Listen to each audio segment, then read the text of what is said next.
Hello সবাইকে। আজকে আবার একটা নতুন ভিডিও নিয়ে চলে এসেছি। আজকে শনিবার, তেমন কিছু রান্না করিনি। ডাল আর আলুর চোখা আর একটু রায়তা।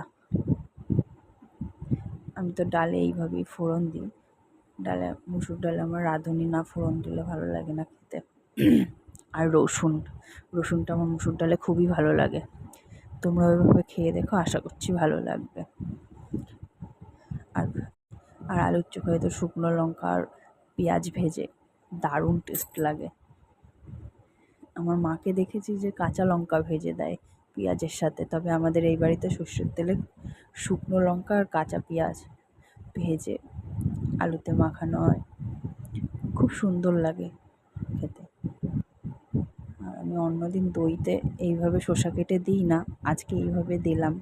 আর অন্যদিন কাঁচা লঙ্কা দিই, আজকে লঙ্কার গুঁড়ো দিয়েছি কাঁচা লঙ্কা না দিয়ে। ভালোই লাগছিল খেতে। আজকে এই পর্যন্ত।